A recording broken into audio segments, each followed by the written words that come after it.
ये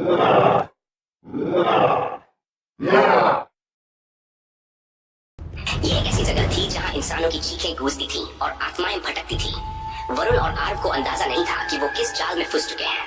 अब उनके सामने था ब्रह्म पिशाच का श्राप। वरुण और आरव एक पत्थर की दीवार के पास खड़े हैं, किसी तरह से बाहर निकलने की कोशिश कर रहे हैं, लेकिन जैसे ही वो दीवार को छूते हैं उसमें दरारें पड़ने लगती हैं और काले धुएं जैसी लताएं निकलने लगती हैं।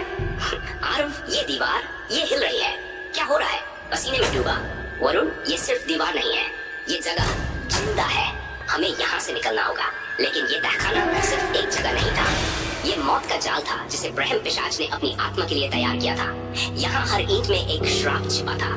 अचानक एक दरवाजा खुलता है और दोनों उसमें भागकर घुस जाते हैं। दोनों एक बड़े कमरे में पहुँचते हैं। वहाँ एक पुरानी पत्थर की वेदी है जो खून के दागों से सनी हुई है। उसके चारों ओर टूटी खोपड़ियाँ और हड्डियाँ और हाथ बिखरी पड़ी हैं। ये वही जगह है जहाँ उसने बलि दी थी। आदित्यनाथ ने अपनी अमरता के लिए न जाने कितने लोगों को मारा था। यहाँ सब कुछ मौत की कहानियां सुना रहा है। अचानक वेदी के पास रखी एक किताब में से रोशनी निकलने लगती है। वरुण किताब को उठाता है, तभी एक गूंजती हुई आवाज पूरे कमरे में गूंजती है, तुमने इसे छूने की हिम्मत की, अब तुम्हारा अंत निश्चित है। वरुण जैसे ही किताब खोलता है उसे फ्लैशबैक दिखने लगते हैं। स्क्रीन पर एक पुराना अनुष्ठान चलता हुआ दिखाया जाता है। आदित्यनाथ, इस हवेली का मालिक, एक साधु से तांत्रिक बन गया था। उसने अमरता पाने के लिए अनगिनत लोगों की बलि दी, लेकिन जब उसका आखिरी अनुष्ठान पूरा होने वाला था तभी श्रापित आत्माओं ने उसे रोक दिया। आदित्यनाथ वेदी के पास खड़ा मंत्र पढ़ रहा है, उसकी आवाज गूंज रही है, लेकिन जैसे ही अनुष्ठान पूरा होता है अचानक आत्माएं उसे घेर लेती है। नहीं, मैंने कुछ गलत नहीं किया, मुझे रोको मत। उस रात आदित्यनाथ सिर्फ एक आदमी नहीं रहा, वह ब्रह्म पिशाच बन गया।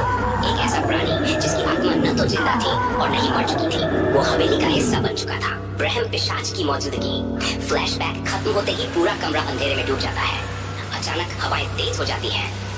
वरुण और आरव को लगता है कि कोई उनके करीब है। आरव, वो यहाँ है, ब्रह्म पिशाच यही है, तुमने मुझे जगाया है, अब कोई नहीं बच सकता। ब्रह्म पिशाच का भयानक चेहरा दिखता है, उसकी जलती हुई लाल आंखें और उसके चारों ओर घूमता काला धुआं आरव और वरुण को हिला देता है। वे पिशाच मंत्र पढ़ने लगता है, हवेली की दीवारें गिरने लगती हैं और फर्श में दरारें पड़ने लगती हैं। चारों ओर से चीखें सुनाई देती हैं। वरुण, हमें यहाँ से भागना होगा, ये हवेली हमारे ऊपर गिर रही है। लेकिन ये हवेली अब एक साधारण इमारत नहीं थी, ये ब्रह्म पिशाच का शरीर बन चुकी थी।